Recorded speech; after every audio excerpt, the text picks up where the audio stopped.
읽는 걸 좋아하는데 책 중에서 저기에 있는 저기 어떤 사람의 자서전, 전기나 자서전 이런 걸 좋아합니다. 왜냐하면 그 사람이 직접 경험한 걸 통해서 얻을 수 있는 교훈이 많이 있기 때문이죠. 기독교적인 인물의 자서전을 읽기도 하지만 일반인들의 자서전을 읽을 때도 많이 있습니다. 나름 배우는 게 있기 때문이죠. 제가 2주 전에 밥 아이그라는 디즈니 그룹의 회장님의 그 자서전을 읽었어요. 이분은 원래 ABC 방송의 최말단 사원으로 들어왔습니다.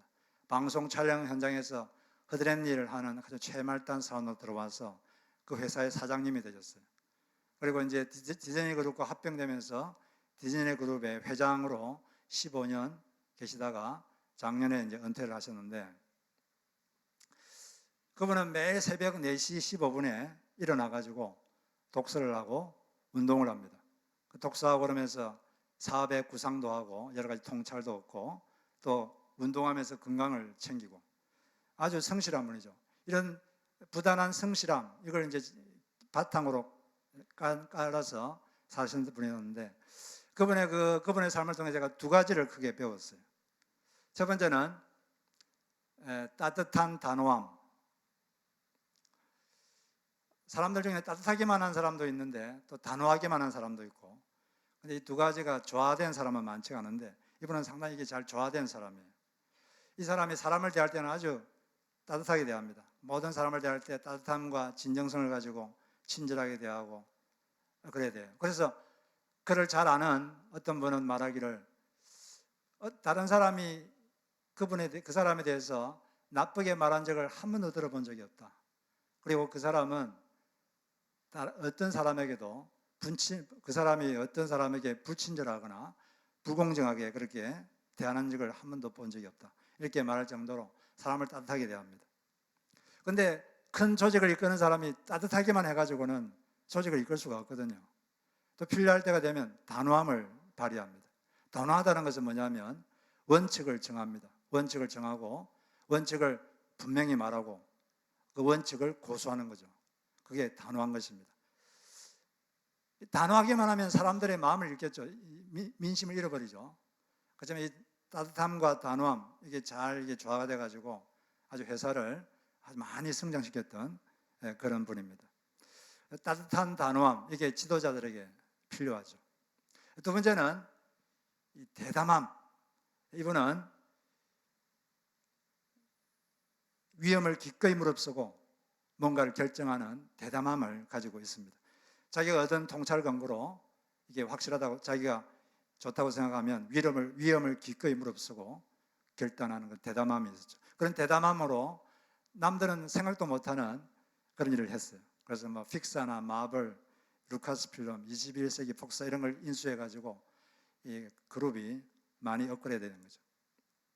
이처럼 이게 우리가 어떤 한 사람의 삶을 보면 배울 게 많이 있는데, 역대하 26장은 우시아의 전기입니다. 우시아의 자서전. 우시아의 삶을 한 장으로 요약했는데 이게 왜 중요하냐면 이 한 장에 그 사람의 삶이 녹아있기 때문에 그 삶의 삶에서 중요한 그것만, 이게 중요한 사건만 여기에 기록되어 있는 거예요. 하나님께서 이 사람의 삶에 어떤 일을 했는가, 그걸 우리가 보면 우리 삶에서도 하나님은 어떻게 일할 것인가 그걸 알 수가 있습니다. 지난주에는 아마샤가 누굽니까? 아마샤가 우시아의 누구죠? 우시아의 아버지죠. 우리는 아마샤의 삶을 통해서 하나님의 함께 하심은 군사 10만보다 더 강하다, 이걸 배웠습니다. 그리고 또 하나님을 기쁘시게 하기 위해서 뭔가를 포기하면 하나님은 더 좋은 것을 주신다, 이걸 우리 지난주에 배웠습니다.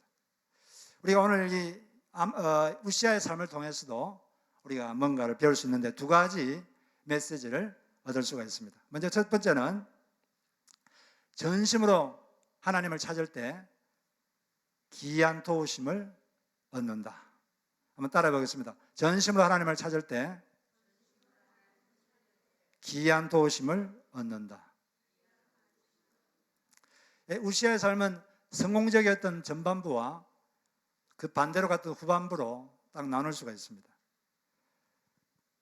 이 전반부의 그 삶을 요약한 구절이 5절인데 5절에 보면 하나님의 묵시를 밝게 하는 스가랴에 사는 날에 하나님을 찾았고 그가 여호와를 찾는 동안에는 하나님이 형통하게 하셨더라.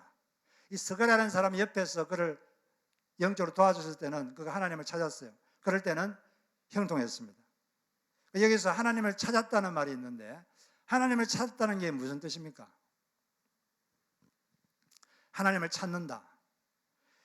예, 이건 이제 히브리어로 다라시라는 단어인데 이건 성경에서 보통 두 가지로 해석합니다. 두 가지 뜻이 있는데 첫째는 묻다, 하나님께 묻는 것. 두 번째는 하나님을 추구하는 것. 이 두 가지 뜻이 있습니다. 하나님 찾는다는 것은 하나님께 무슨 문제가 생기거나 어떤 과업이 있으면 하나님께 답을 구하는 거예요. 하나님께 물어보는 거죠. 하나님 어떻게 해야 됩니까? 하나님의 답을 찾고 하나님의 뜻을 묻고 이게 이제 하나님을 찾는 것입니다. 그런데 어떤 사람에게 문제가 생겼을 때 어떤 사람이 묻는다는 것은 평소에 그 사람과 어떤 관계가 있어야 돼요. 제가 어떤 문제가 있다고 조 바이든 대통령한테 전화할 수 있겠습니까? 전혀 모르거든요. 그분도 모르고 나를 모르기 때문에 할 수가 없습니다. 평소에 관계가 좀 있어야 물을 수 있는 거예요. 두 번째는 그분을 신뢰해야지 그 사람에게 묻습니다. 신뢰하지 않는데 묻겠어요? 이거 어떻게 됩니까? 자문을 구할 수가 없어요.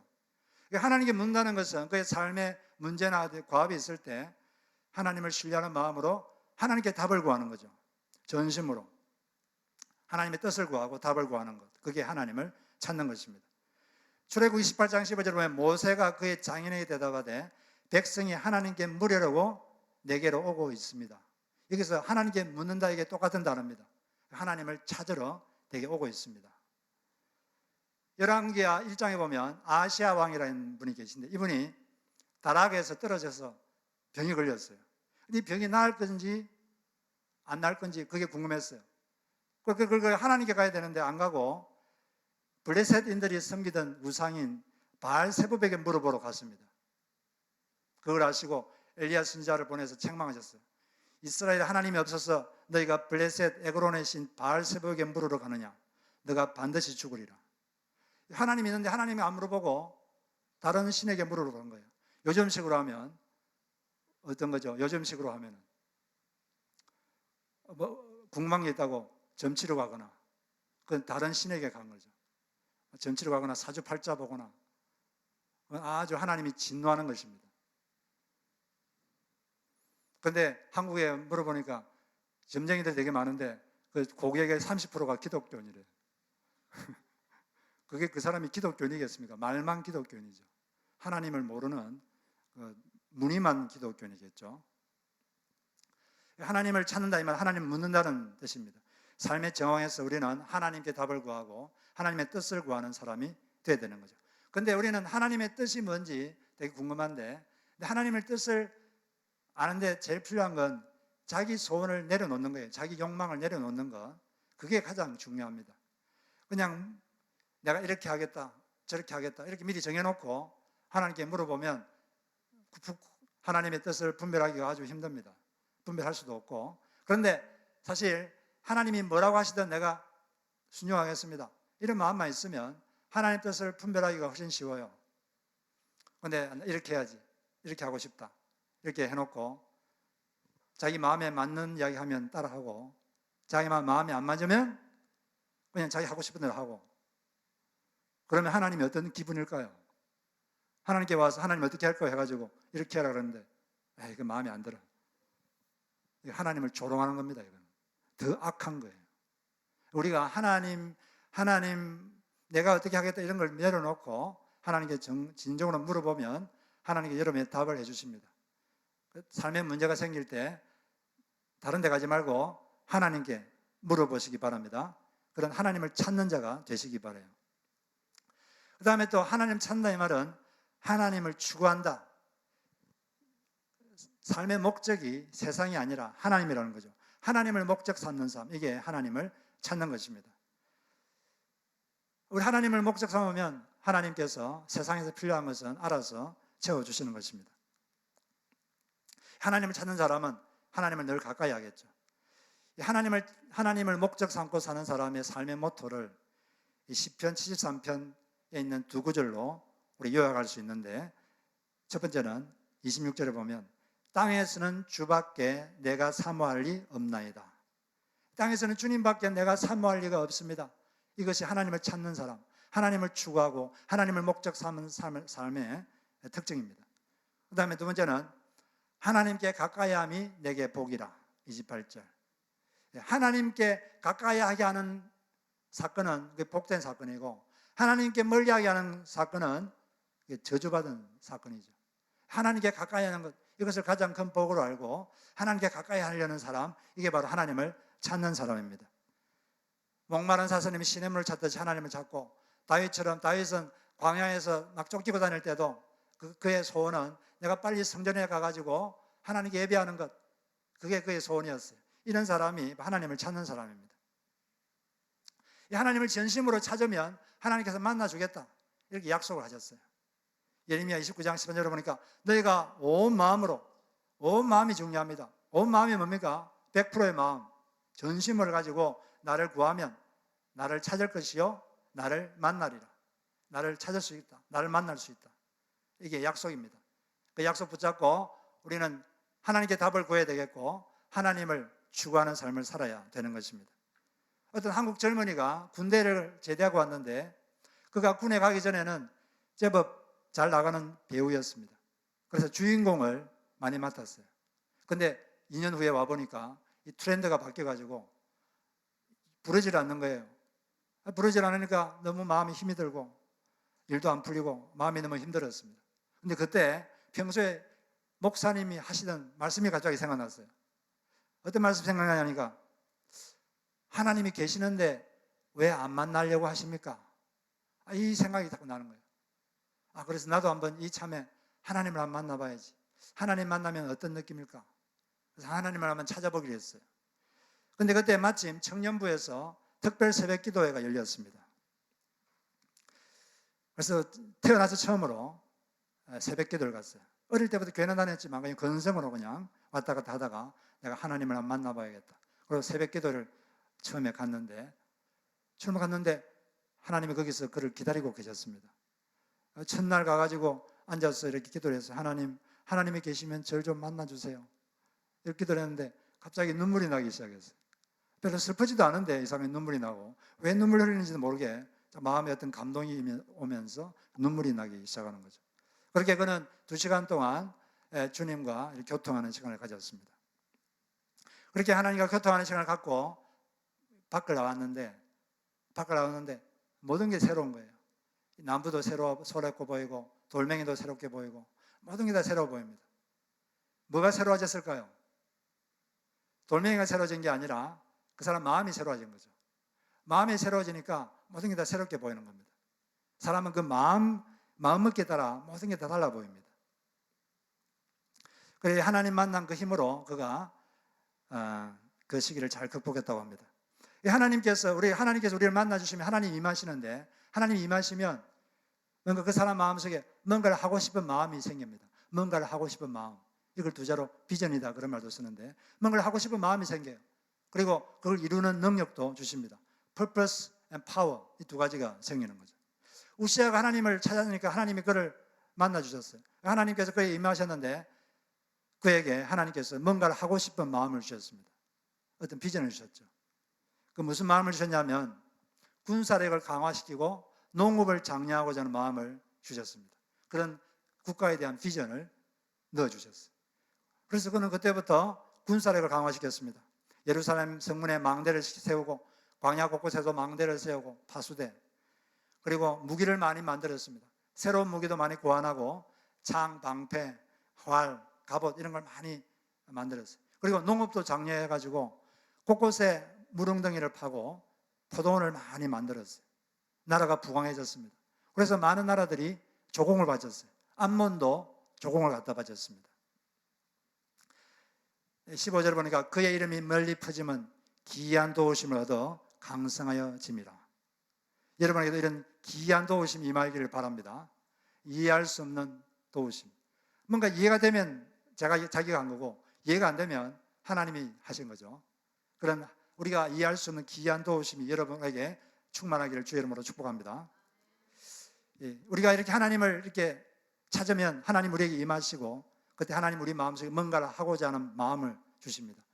어떤 마음의 울림이 있는 것, 뭘 볼 때 마음이 울림이 있는 거, 그게 바로 하나님이 주시는 마음인데, 그런 게 있으면, 그런 비전이 있으면 작게 시작해야 돼요. 처음부터 뭘 거창하게 하려고 해서는 안 됩니다. 작게 시작하는 거죠. 모압 여인 룻이 베들레헴에 왔을 때 룻이 뭘 했죠? 이삭 죽기를 했습니다. 작게 시작했죠. 근데 이삭 죽는 거, 이걸 통해서 하나님이 새로운 문을 열어주셨어요. 이 작게 시작했는데 그걸 통해서 큰 복을 주셨습니다. 큰 은혜를 부어주셨어요. 하나님은 작은 일을 통해서 우리에게 큰 은혜를 주십니다. 우리가 현재 할 수 있는 일, 거기에 최선을 다할 때 새 문을 열어주시는 것입니다. 뭔가 거창한 일을 하려고 하지 말고 지금 현재 할 수 있는 일, 그것을 최선을 다해 하십시오. 그러면 하나님이 그걸 통해서 새 문을 열어주십니다. 현재 할 수 있는 일, 그게 뭔가? 그걸 생각하시고 작게 시작하시기 바랍니다. 이처럼 우리는 첫 번째 얻을 수 있는 메시지는, 우리가 전심으로 하나님을 찾으면 하나님께서 우리에게 귀한 도우심을 주신다는 겁니다. 우리는 뭔가 일이 있을 때 하나님께 물어봐야 되고, 또 그분을 추구하는 삶을 살아야 됩니다. 두 번째 우리가 얻을 수 있는 메시지는 성품이 재능을 보호한다는 것입니다. 한번 따라해 보겠습니다. 성품이 재능을 보호한다. 전만부의 삶은 하나님을 찾아가지고 하나님의 귀한 도움을 받았는데, 이분이 강성해지니까 마음이 교만해졌습니다. 마음이 교만해졌기 때문에 그의 이 형통함이 보호받지를 못했습니다. 그의 재능과 그의 역량이 보호받지를 못했어요. 그때부터 그의 인생이 나락길로 빠졌습니다. 성품이 받쳐주지 않으면 뛰어난 재능도 제 역할을 못합니다. 우리가 사람을 처음 만나면 처음 보는 게 재능을 봅니다. 재능이 눈에 들어옵니다. 그런데 좀 시간이 지나면 재능보다 그분의 성품이 눈에 들어오죠. 성품이 받쳐줘야지 재능도 빛을 발할 수가 있습니다. 물론 재능이 중요합니다.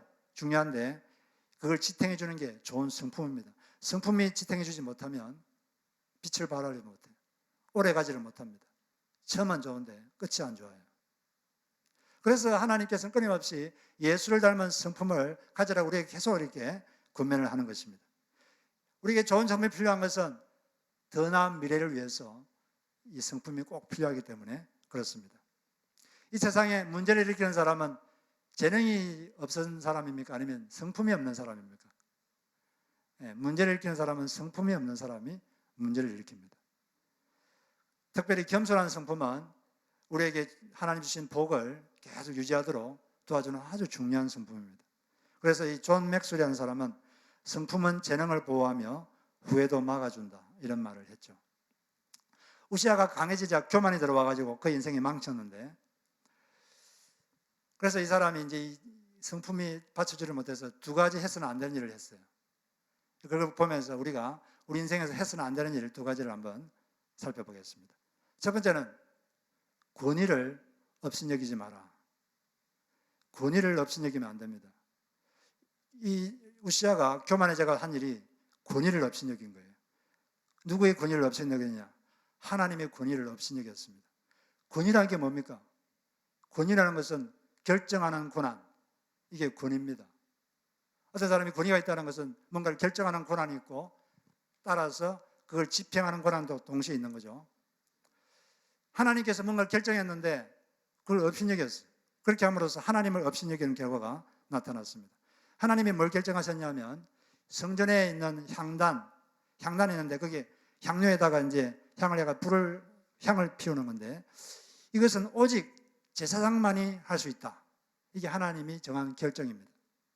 그런데 우시아가 교만해지니까 그 하나님의 결정을 업신여겼어요. 그리고 이렇게 생각했습니다. 내가 왕인데 제사장도 하는데 왜 내가 못해? 향 피우는 거 좋은 일이잖아. 나도 할 수 있다. 나도 하겠다. 그래서 자기가 이 성전에 들어가서 향단의 향을 피우기 시작했어요. 하나님이 그렇게 하면 안 된다 그랬거든요. 제사장만 할 수 있다. 너는 못한다 그랬는데 나 할 수 있다. 내가 하겠다. 하나님의 권위를 업신여겼습니다. 그걸 보고 아사라라는 제사장이 80명 용맹한 다른 제사장을 데려가가지고 왕을 컨프런테이션 했어요. 왕을 만났습니다. 그리고 말했습니다. 우시야 임금님께서는 들으십시오. 주님께 분향한 일은 왕이 할 일이 아닙니다. 분향한 일은 이 직무를 수행하도록 거룩하게 구별된 제사장들, 곧 아론의 혈통을 이어받은 제사장들만이 할 수 있는 일입니다. 이 거룩한 곳에서 어서 물러나시기 바랍니다. 왕이 범죄했으니 주 하나님께 높임을 받지 못할 것입니다.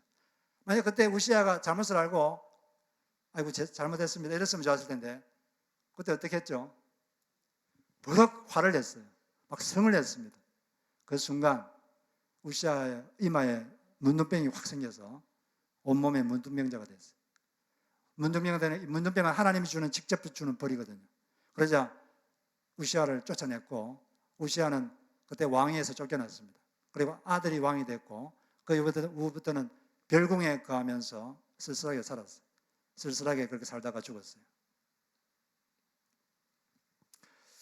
자기 생각으로 하나님이 결정을 뒤집은 거죠. 권위를 업신여기는 거 아주 무서운 겁니다. 비슷한 사건이 있는데 레위기 10장에 있는 사건이에요. 아론의 아들이 몇 명입니까? 아론의 아들이 4명인데 첫째 아들, 둘째 아들 나답과 아비우인데 이 두 아들이 먼저 죽었어요. 왜 죽었느냐? 이 두 아들이 처음에 제사장이 돼가지고 초기에 뭘 잘못했어요. 이 두 사람도 하나님의 권위를 업신여겼습니다. 뭘 했냐면 이 향단에서 이제 향에 불을 붙이려면 불이 필요하잖아요. 근데 하나님께서 말씀하시기를 그 불은 번제단에 있는 불만 가져다가 사용할 수 있다. 이게 하나님의 결정이었습니다. 그런데 나답과 아비후가 생각을 다르게 했어요. 아니 왜 번제단에 있는 불만 가지고 향을 피워야 돼? 그건 너무 복잡하잖아. 우리 집에도 좋은 불이 있는데 촛불도 있고 그걸로 하자. 편하게. 그래서 자기 집 하나님께서 명령하지 않은 다른 불을 가지고 향을 피웠어요. 그러자 다음과 같은 일이 생겼습니다. 레위기 10장 1절 2절 보니까 아론의 아들 나답과 아비후가 각기 향로를 가져다가 여호와께서 명령하시지 않은 다른 불을 담아 여호와 앞에 분향하였더니 불이 여호와 앞에서 나와서 그들을 삼키매 그들이 여호와 앞에서 죽는지라. 하나님이 결정을 어긴 거죠. 하나님의 권위를 업신여긴 것입니다. 그래서 하나님은 그들을 죽였어요. 이 초기이기 때문에 충격요법을 쓰신 거죠. 그만큼 권위의 문제가 중요하다는 것을 가르치려고 이처럼 이런 충격요법을 쓴 것입니다. 하나님의 권위를 존중하는 자는 하나님께 권위를 부여받은 사람의 권위도 존중합니다. 신약 성서에 나오는 거짓 교사들, 거짓 선지자들의 특징이 두 가지가 있는데 첫째는 정욕적이고 둘째는 권위를 업신여긴다는 것입니다. 유다서 1장 8절에 보면 거짓 교사들은 그들은 권위를 업신여긴다. 베드로후서의 2장 10절에 거짓 선지자들의 특징 두 가지, 특별히 육체를 따라 더러운 정욕 가운데서 행하며 주관하는 일을 멸시하는 자들에게는 형벌할 줄 아시느니라. 정욕적이고 주관하는 일, 권위자들을 업신여긴다는 거죠. 권위란 말이 있고 권위주의란 말이 있는데 권위주의는 뭡니까? 권위주의는 권위를 남용하거나 오용하는 것, 이걸 권위주의라고 합니다. 권위주의는 나쁜 거죠. 그런데 권위는 꼭 필요한 것입니다. 권위란 것은 결정하는 권한이에요. 사람이 100명 모이면은 100명이 똑같은 의견을 가지고 있으면 결정하기가 쉽겠죠. 아무나 그냥 이렇게 합시다 그러면 좋습니다 그렇게 합시다 되는데 그렇게 되는 경우는 거의 없겠죠. 사람이 100명 모이면은 100가지 의견이 있습니다. 10명 모이면 10가지 의견이 있고 한 사람이 이렇게 하면 나는 이렇게 생각합니다. 저는 이렇게 생각합니다. 그러면 누구 말을 들어야 되죠? 어떻게 해야 되죠? 그래서 하나님은 권위자를 세우는 거예요. 결정권을 가진 사람을 하나님이 세웁니다. 너가 최종 결정을 해라. 그 사람의 최종 결정권을 줍니다. 그 사람을 권위자라 그러죠. 그 권위가 존중돼야 돼요. 만약 권위가 존중되지 않으면 뭐가 없어질까요? 권위가 존중되지 않으면 뭐가 없어질까요? 질서가 없어집니다. 질서가 없어져요. 결정했는데 나는 별로 마음에 안 든다. 내 뜻대로 하겠다. 그러면 뭐 어떻게 되겠어요? 각 조직마다 결정권자가 있는데, 권위자가 있는데, 가정에서는 하나님이 남편을 최종 결정권자로 세웠습니다. 아내가 좋은 생각이 있으면 남편 동의 없이 그냥 자기 멋대로 해서는 안 돼요. 그건 하나님의 원리를 어기는 겁니다. 하나님의 원리를 어기면 자기 인생이 깨집니다. 자기가 좋은 생각이 있으면 남편을 설득하고 남편을 잘 해서 남편이 결정하도록 그렇게 하는 것이 하나님의 원리입니다. 남편 간에는 서로를 상호 존중해야 돼요. 서로 상호 존중하면서 서로 토론하고 서로 의논해서 합의점을 도출하고 그렇게 하는 게 가장 좋죠. 그런데 아무리 이야기를 해도 합의점이 안 생기면 어떻게 해야 됩니까? 아내가 그냥 에이 저 바보 같은 남편, 에휴, 내 뜻대로 해야지. 그렇게 하면 망합니다. 하나님의 원리가 아니기 때문에 하나님의 원리대로 하지 않으면 당장은 좋은 것 같은데 결국 안 좋아요. 결국 안 좋아집니다. 그래서 근데 이제 그렇게 되면 권위를 가진 남편이 중요하죠. 남편이 제대로 쓰면 가정이 제대로 씁니다. 그래서 디모데전서 2장 8절에 이런 말씀이 있어요. 그러므로 각처에서 남자들이 분노와 다툼이 없이 거룩한 손을 들어 기도하기를 원하노라. 남자들이 더 기도를 많이 해야 됩니다. 보통 회사에서는 집단 권위 체제를 쓰죠. 보통 큰 회사에서는 이사회가 있어요. 이사들이 몇 명, 한 8명 내지 10명이 모여가지고 거기서 결정합니다. 결정하면 그 결정을 직원들이 따라야죠. 안 따르겠다 그러면 회사가 엉망이 되죠. 국가도 마찬가지예요. 국가도 정당한 절차를 거쳐서 결정권자가 결정하면 백성들이 따라줘야지 나라가 서는 거죠. 그리고 교회도 마찬가지예요. 교회도 결정하는 절차가 있습니다. 그러면 그런 그 절차를 가지고 결정하면 여러분들 따라줘야지. 나는 그 마음에 안 듭니다. 나는 내가 원하는 대로 하겠습니다. 이렇게 되면 교회는 절대 서지 못합니다. 그렇기 때문에 권위가 주어진 권위자는 더 큰 책임이 있고 마귀가 더 방해하기 때문에 더 기도를 많이 해야 되고 더 경성해야 됩니다. 안 그러면 이 주어진 권위를 사용해야 될 때 게으르게 사용하지를 못하고 무책임하게 있으면 엉망이 되죠. 그리고 또 그걸 남용하거나 오용하게 되면 본인도 하나님께 심판을 크게 받게 되고 다른 사람들이 고통을 당하게 되는 것입니다. 그래서 자기에게 조금이라도 하나님이 권위를 줬다고 생각하는 사람은 더 많이 기도해야 되고 더 이렇게 해야 되죠. 그런데 권위자가 뭘 잘못할 때는 따르는 사람이 말을 할 수 있어요. 하나님의 생각은 반대로 가는 것 같다. 말을 할 수 있습니다. 말할 수 있는데 중요한 건 뭐냐면 제일 중요한 태도가 중요해요. 태도가 겸손한 태도로 말을 해야 돼요. 자기 의견을 받아주면 감사한 거고 안 받아주면 그냥 맡기는 거죠. 하나님께서 알아서 하실 것이다. 그게 바로 겸손한 태도인 것입니다. 이렇게 하는 것이 하나님의 방법이고 성수의 방법인 거죠. 권위는 능력보다 앞섭니다. 왕의 능력이 큽니까? 제사장의 능력이 큽니까? 왕이 더 힘이 세죠. 그래도 왕이 해서는 안 될 일이 있어요. 향단에 불 피우는 건 하면 안 됩니다. 왜냐하면 하나님이 왕에게는 그런 권위를 주지 않았기 때문에 하면 안 되는 거죠. 권위가 능력보다 앞서는 것입니다. 권위를 업신여기는 것은 하나님이 아주 중하게 다루십니다. 왜 그러냐면 마귀의 행동 원리 제1순위가 바로 권위를 업신여기는 것이기 때문에 그렇습니다. 원래 마귀는 천사장이었어요. 가장 뛰어난 천사장이었는데 자기가 너무 뛰어나다 보니까 갑자기 이런 생각이 들었어요. 내가 하나님하고 한번 비교볼 수 있겠다. 이런 생각이 들어가지고 하나님하고 한번 비교봐야지 하다가 하나님의 권위를 침범하려고 하다가 떨어져서 마귀가 된 것입니다. 그래서 하나님은 이 문제를 아주 심하게 다루시는 거죠. 이 제사장 아사랴의 권고를 듣고 회개했으면 좋았는데 화를 벌컥 내가지고 눈동병이 생겼습니다. 그래서 첫 번째로 여러분 권위를 절대 업신여기지 마십시오. 존중하십시오. 그러면 하나님이 결국 더 잘되게 해주시는 것입니다. 두 번째로 여기서 배울 것은 함부로 성내지 마라. 화를 잘못 내면 화를 당한다. 따라해보세요. 함부로 성내지 마라. 화를 잘못 내면 화를 당한다. 우시아가 화를 확 내는 순간 문둥병이 온몸이 확 퍼졌습니다. 화를 잘못 내가지고 인생 완전히 망쳤어요. 비슷한 사람이 또 한 명 더 있죠. 화를 잘못 내가지고 큰 손실을 입은 사람이. 모세인데, 이름이 모세인데, 모세가 그나안 땅을 바로 앞에 두고 공적인 자리에서 막 화를 냈어요. 그 다음 시간에 좀 알아보고. 하여튼 그래가지고 가나안 땅에 못 들어갔습니다.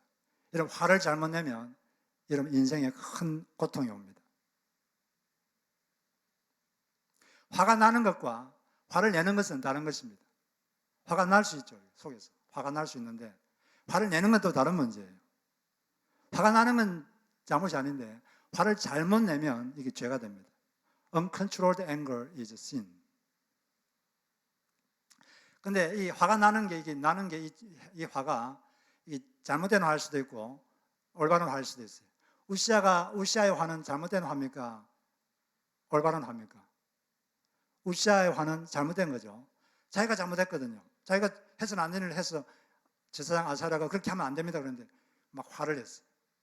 근데 모든 화가 잘못된 건 아닙니다. 이 우리를 화라고 하는 건 왜 우리 인간이 화를 낼 수 있냐면은 하나님의 형상대로 만들어졌기 때문에 화를 낼 수 있는 것입니다. 하나님은 죄에 대해서 분노하시는 하나님이십니다. 하나님은 매일 분노하시는 자시라 시편에 나와 있어요. 하나님은 죄와 남을 죄를 볼 때 분노하십니다. 그런 하나님을 따라 만들어졌기 때문에 우리에게 화가 있는 거예요. 정상적인 화는 언제 생기냐면은 죄나 잘못을 볼 때 화가 생깁니다. 분이 생기죠.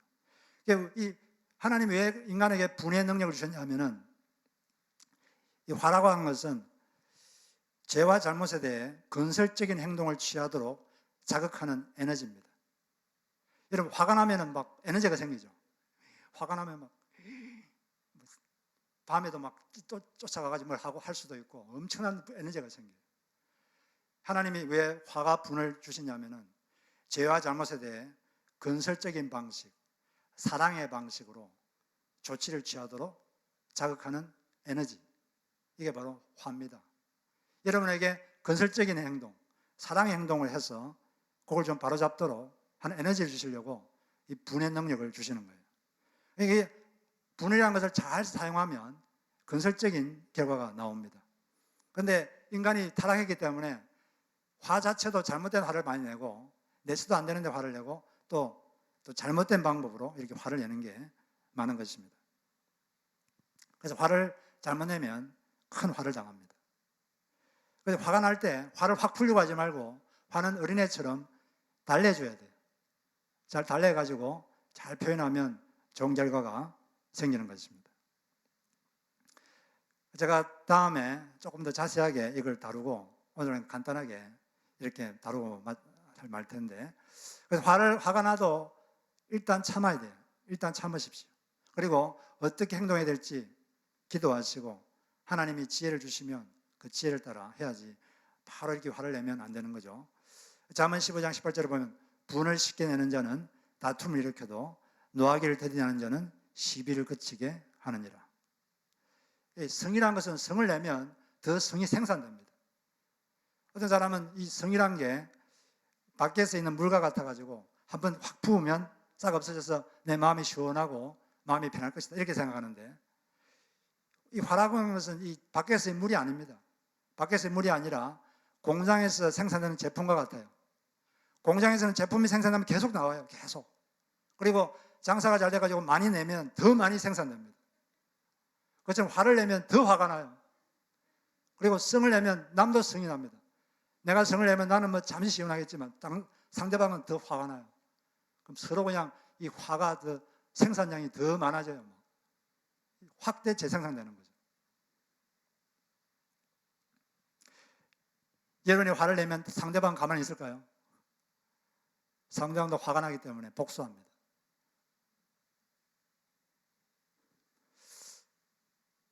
그래서 일단 참아야 되는 거죠. 야고보서 1장 20절에 보면 사람이 성내는 것이 하나님의 의를 이루지 못하느니라. 이게 무슨 말이냐면 성내는 것이 하나님이 바라시는 의를 성취하지 못한다. 성을 내가지고는 자기가 원하는 좋은 결과를 얻지를 못한다는 거죠. 우리는 다른 방법이 필요합니다. 좀 더 실용적인 방법. 화가 날 때 참아야 돼요. 일단 참고 하루 이틀 참고 기도하고 하나님이 어떤 아이디어를 주시면 그걸 가지고 지혜를 주시면 그렇게 행동하면 좋은 결과가 있을 것입니다. 주님이 이렇게 말씀하셨어요. 나는 마음이 온유하고 겸손하니 나의 멍에를 베고 내게 배우라. 그리하면 너희 마음이 힘을 얻을 것이다. 예수님의 성품은 온유 겸손, 이게 예수님의 성품입니다. 온유 겸손하기 때문에 짐을 가진 사람들이 예수님께 많이 왔어요. 사람들이 좀 온유하고 그러면 다른 사람들이 많이 오죠. 그 사람 옆으로 와서 힘을 얻었어요. 예수님은 그들을 온유와 겸손으로 감동시켰어요. 감화시키는 방법으로 그 사람들을 변화시킨 거죠. 우리가 온유하고 겸손하면 짐을 가진 사람들이 우리에게 올 겁니다. 와서 쉼을 얻어요. 그리고 감동을 받습니다. 이런 그런 방식으로 하나님의 의를 이루는 여러분 되시기를 바랍니다. 화를 함부로 내지 마십시오. 일단 참으십시오. 그리고 조용히 생각하고 기도해서 하나님이 주시는 아이디어를, 지혜를 가지고 행동할 때 생산적인 그런 행동을 할 수가 있게 되는 것입니다. 우리 오시아를 통해서 전심으로 하나님을 찾을 때 기이한 도우심을 얻는다고 배웠고 또 성품이 재능을 보호하는 것을 배웠습니다.